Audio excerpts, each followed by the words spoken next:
அமைச்சரவைய இந்த தாவேகா அரசு கொடுத்துட்டனாலேயே என்ன தப்பு பண்ணாலும் விஜய்க்கு முட்டு கொடுக்கணுங்கிறதுக்காகவே காங்கிரஸ் களத்துல இறங்கியிருக்கா.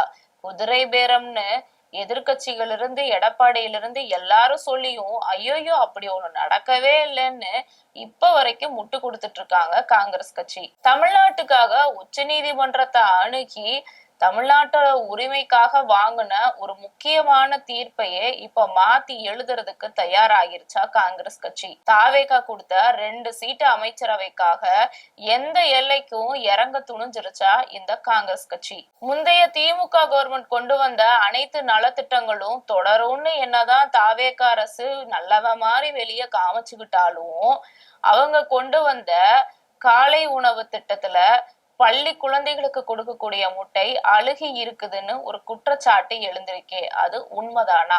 இந்த கேள்விகளுக்கான விடைய இந்த வீடியோல பார்த்தரலாம். Welcome to the Mathimugam report. நான் சிலம்பு செல்வி. டயா பூஸ்டர் சுகரை கண்ட்ரோல் பண்ணும், உங்க ஆரோக்கியத்தை மீட்டு தரும். சர்க்கரையை கட்டுப்படுத்துறதுக்கான எளிமையான வழிமுறை, இயற்கையான வழிமுறை. அனைத்து மருந்து கடைகளிலும் கிடைக்கும். அதிமுகல இருக்க முக்கியமான 4 எம்எல்ஏக்கள் தங்களோட எம்எல்ஏ சீட்டை ரிசைன் பண்ணிட்டு போய் தாவேக்கால சேர்ந்தாங்க. இது அப்பட்டமான குதிரை பேரம்னு எடப்பாடியிலிருந்து மு.க. ஸ்டாலினிலிருந்து டிடிவி தினகரன்ல இருந்து எல்லா கட்சியை சேர்ந்தவங்களும் பயங்கரமா குற்றச்சாட்டு வச்சிருந்தாங்க. ஆனா அப்படிலாம் ஒண்ணு நடக்கவே இல்லையே அப்படிங்கிற மாதிரி தாவேக்கா நடந்துக்குச்சு. சரி, ஆளுங்கட்சி அதுதான் அப்படி நடந்துக்குங்கிறது இருந்தாலுமே காங்கிரஸ் 2 சீட்டு அமைச்சரவை கிடைச்சிட்ட ஒரே காரணத்துக்காக என் உயிர் உங்களுடையது தேவின்னு எழுதி வைப்பாங்கல்ல, அந்த மாதிரி உயிரையே எழுதி வச்சுட்டாங்களா என்னன்னு தெரியல. சுத்தமா எந்த கண்டனத்தையும் தெரிவிக்கல. எம்பி ஜோதிமணி மட்டும்தான் அவங்க பங்குக்கு இல்ல நம்ம பாஜக மத்த மாநிலங்கள்ல குதிரை பேரம் பண்றப்போ கண்டனம் தெரிவிக்கிறோம்ல, அப்ப அதே தானே தாவேக்கா இங்க பண்ணுது. அமைச்சரவை கொடுத்த ஒரு 2 காரணத்துக்காக மட்டும் வாய மூடிட்டுல இருக்க முடியாது, நான் கண்டிப்பா கண்டனம் தெரிவிப்பேன்னு ஜோதிமணி பேசியிருந்தாங்க. இதுக்கு எதிர்ப்பு தெரிவிச்சு பிரவீன் சக்கரவர்த்தி எல்லாம் இல்ல குதிரை பேரம்லாம் ஒண்ணு நடக்கல, அபாண்டமா வழி சுமத்தாதீங்கன்னு பேசியிருந்தாரு. சரி, இவங்க 2 பேரும் காங்கிரஸ் கட்சியில இருக்கவங்க. காங்கிரஸ் கட்சியை சேர்ந்த இப்ப அமைச்சரவையில இடம் பிடிச்சிருக்க உயர்கல்வித்துறை விஸ்வநாதனும் முரட்டு முட்டு கொடுத்துக்கிட்டு இருக்காரு. அவர் என்ன சொல்றாருன்னா, குதிரை பேரம்லாம் ஒண்ணு நடக்கலங்க, அவங்க இஷ்டப்பட்டுதான் வந்திருக்காங்க, நீங்க பாட்டுக்கு ஏதாவது ஒண்ணு அடிச்சு விடாதீங்க. ஜோதிமணி பேசுறாங்கன்னா அது அவங்க தனிப்பட்ட கருத்து, நான் பிரவீன் சக்கரவர்த்தி சொல்ற கருத்துலதான் நிக்கிறேங்கிற மாதிரி பேசியிருக்காரு. அதாவது அமைச்சரவை கொடுத்துட்ட ஒரு காரணத்துக்காக முட்டு கொடுக்கலாம், அதுக்கு நீ இந்த அளவுக்கா முட்டு கொடுக்கறது அப்பட்டமா தெரியுது. குதிரை பேரம் பண்ணிதான் அந்த எம்எல்ஏக்களை கடன் வாங்கியிருக்காங்க அப்படிங்கிறது. இருந்துமே நான் காங்கிரஸ் கட்சியில இருக்கேன், அப்படி இருந்தாலுமே அமைச்சர் பதவி கிடைச்ச ஒரே காரணத்துக்காக இப்படி முட்டு கொடுக்கறது காங்கிரஸ்க்கே ரொம்ப கீழ்த்தரமான வேலையா இருக்கு.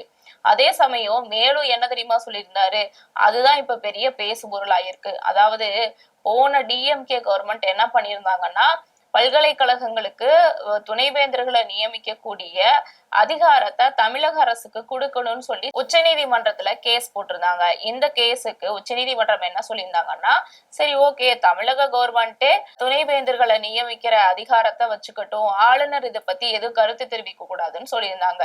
அதாவது தமிழகத்துக்காக வரலாற்றிலேயே இல்லாத அளவுக்கு திமுக கவர்மெண்ட் போராடி இந்த தீர்ப்பை வாங்கியிருக்காங்க.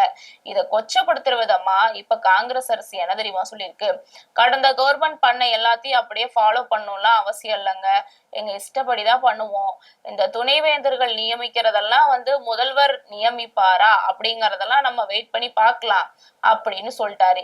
இதுல இருந்தே என்ன தெரியுதுன்னா, ஆல்ரெடி இருக்கிற நிலைப்பாடுல இருந்து நெகட்டிவான நிலைப்பாடு. அதாவது துணைவேந்தர்களை நியமிக்க கூடிய பொறுப்பை கண்டிப்பா விஜய் எடுத்துக்க மாட்டாரு, அதை பழையபடி ஆளுநர் கைக்கே விடுவாருங்கிறதா நம்மளுக்கு இதுல இருந்து தெரிய வருது.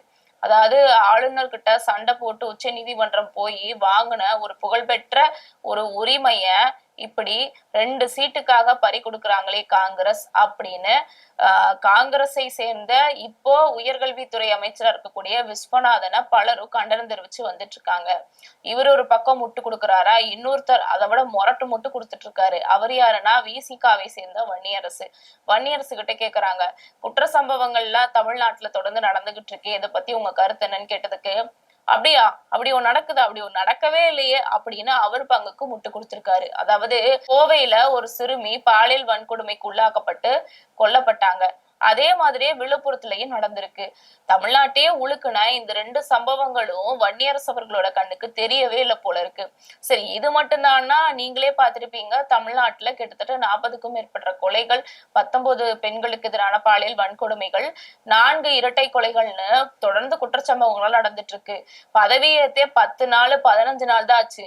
அதுக்குள்ளேயே இவ்வளவு நடக்குதுன்னே தமிழக மக்கள் எல்லாம் ஆச்சரியத்திலையும் அதிர்ச்சியிலையும் உறைஞ்சு போயிட்டு இருக்கப்போ, அப்படிலாம் ஒண்ணு நடக்கவே இல்லையேன்னு வன்னியரசு அவர்களும் அமைச்சர் பதவி கொடுத்துட்ட ஒரே காரணத்துக்காக முட்டு கொடுத்துட்டு இருக்காரு. அதாவது தனக்கு அமைச்சர் பதவி கிடைச்சிட்டா எந்த எல்லைக்கு வேணாலும் இறங்குவாங்க போல இருக்கு எல்லா கட்சியும், அப்படிங்கிறதுக்கு இது ஒரு முக்கியமான சான்று. இதைத்தான் திமுக கவர்மெண்ட் பல இடங்களையும் விமர்சனம் பண்ணி வந்துகிட்டு இருக்காங்க. கண்டிப்பா அமைச்சரவையில இடம் பெற்றுட்டா ஆளுங்கட்சிக்கு ஆதரவா அவங்க பேசத்தான் போறாங்க, முட்டு கொடுக்கறது உறுதிதாங்கிற மாதிரி ஆல்ரெடி விமர்சனம் பண்ணியிருந்தாங்க. அது உண்மைங்கிற மாதிரி இப்ப காங்கிரஸ் கட்சி பேசுதுன்னா சரி ஓகே, அது ஒரு நாகரிகமற்ற கட்சி, ஒட்டுணி கட்சின்னு திமுக காரங்களே பேசியிருக்காங்க. விசிகாவுமா இப்படி பேசணும்னு விசிகா மேல இருக்க மரியாதையே குறைஞ்சு போச்சுன்னு பலரும் சமூக வலைதளங்கள்ல தன்னோட கருத்தை தெரிவிச்சுட்டு வந்துட்டு இருக்காங்க. இதெல்லாம் ஒரு பக்கம் இருக்க, இன்னொரு பக்கம் என்ன நடந்துட்டு இருக்குன்னா, அதாவது இதுக்கு முந்தின இருந்த திமுக கவர்மெண்ட் கொண்டு வந்த எல்லா நலத்திட்டங்களையும் நாங்க கைவிட மாட்டோங்க, கண்டிப்பா தொடருவோங்க அப்படின்னு அந்த தாவேக அரசு சொல்லி இருந்துச்சு. அவங்க என்னதான் வெளியே நல்லவ மாதிரி போர்ட்ரேட் பண்ணிக்கிட்டாலும் செயல்பாடுல அது இல்ல அப்படிங்கறதா நிரூபணமாயிருக்கு.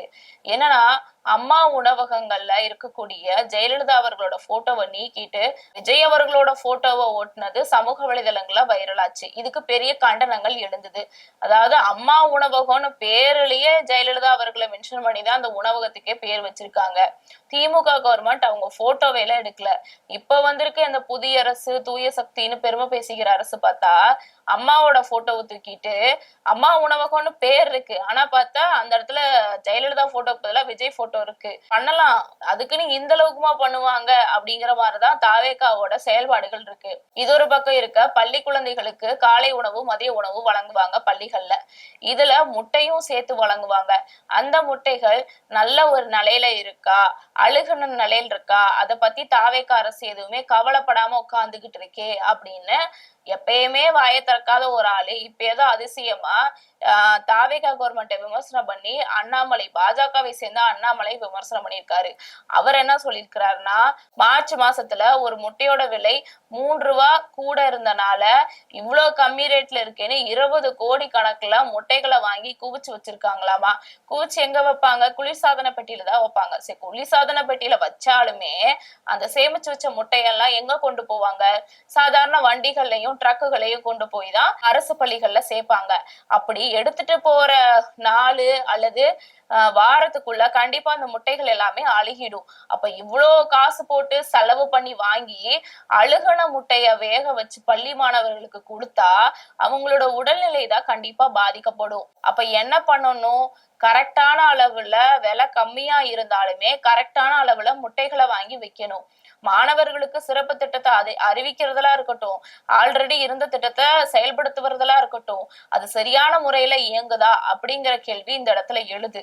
ஏன் அப்படின்னா, இப்ப இருக்கக்கூடிய அந்த தாவேகா தொண்டர்கள்ல என்ன தெரியுமா பண்ணிக்கிட்டு இருக்காங்க? எங்க அண்ணா அதை சொல்லிட்டாரு, இதை சொல்லிட்டாரு, அதை அறிவிச்சுட்டாரு, இதை அறிவிச்சுட்டாருன்னு பெருமை பேசிக்கிறாங்க. சரி, அவங்க சொல்ற மாதிரியே சில நலத்திட்டங்களை விஜய் அறிவிக்கிறாருன்னே வச்சுக்கலாம். அது சரியான முறையில செயல்படுதா? அதுல எது குளறுபடிகள் இல்லையா? மக்கள் சரியா அதை யூட்டிலைஸ் பண்றாங்களா? அது ஸ்ட்ரெயிட்டா மக்களை போய் சேருதா? அப்படிங்கறத பத்தி எல்லாம் அவங்களுக்கு கவலை இல்லை. அவங்க அண்ணே நடந்தாரு, போனாரு, கையால சாப்பிட்டாரு அப்படிங்கறதே அவங்களுக்கு எப்படி பிரமிப்பா இருக்குமோ, அவர் சும்மா அறிவிப்புகளை விடுறதையே அவங்க நினைச்சு பெருமைப்பட்டுக்கிட்டு இருக்காங்க. அதே மனநலதான் இப்ப இதே இருக்கு. அதாவது டிஎம்கே கவர்மெண்ட்ல இருந்த நலத்திட்டங்கள் தொடரும்னு சொன்னதை வச்சே எங்க அண்ணா பாத்தீங்களா எவ்வளவு பெருந்தன்மையான ஆளுன்னு ஃபயர் விட்டவங்க. அந்த நலத்திட்டங்கள்ல எவ்வளவு குளறுபடிகள் இருக்கே, அதை தாவேகா கவர்மெண்ட் கண்டுக்காம இருக்கே அப்படிங்கறத பத்தி எல்லாம் உங்களுக்கு கவலை இல்லை. சோ பள்ளி குழந்தைகளோட ஆரோக்கியம் எவ்வளவு ஒரு முக்கியமான ஒண்ணுங்கிறத இந்த தாவேகா அரசு கண்டுக்காம இருக்குது, அலட்சியமா இருக்குன்னு பாஜகவை சேர்ந்த அண்ணாமலை குற்றச்சாட்டு வச்சிருந்தாரு.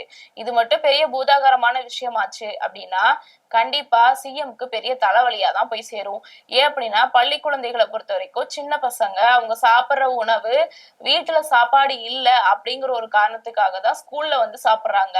அந்த உணவுலையும் இவ்வளவு ஆரோக்கியம் இல்லாத நிலை இருக்குன்னா கண்டிப்பா தாவேக அரசுக்கு அது ஒரு பெரிய தலைவலியாவும் மாறும், பெரிய டாட் மார்க்காவும் மாறும். அதனால சும்மா நலத்திட்டங்களை அறிவிக்கிறது, ஆல்ரெடி இருந்த நலத்திட்டங்களை நான் செயல்படுத்துறேங்கிற பேர்ல அம்மா உணவகத்துல அம்மாவோட போட்டோ தூக்கிட்டு இவர் பேரை போடுறது, இன்னொரு பக்கம் அழுகுன முட்டைய குழந்தைகளுக்கு கொடுக்கறது, இந்த மாதிரியான வேலை பார்த்துட்டு இருந்துச்சுன்னா தாவேக அரசு கண்டிப்பா மக்கள் மத்தியில அம்பலப்படும், பெரிய பிரச்சனைக்கு உள்ளாக்கப்படும் அப்படின்னு பலரும் தாவேக அரசு விமர்சனம் பண்ணி வந்துகிட்டு இருக்காங்க.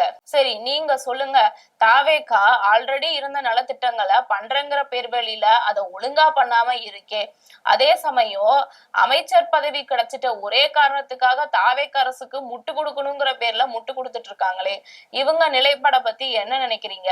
மறக்காம உங்க ஒப்பீனியனை கமெண்ட்ல சொல்லுங்க.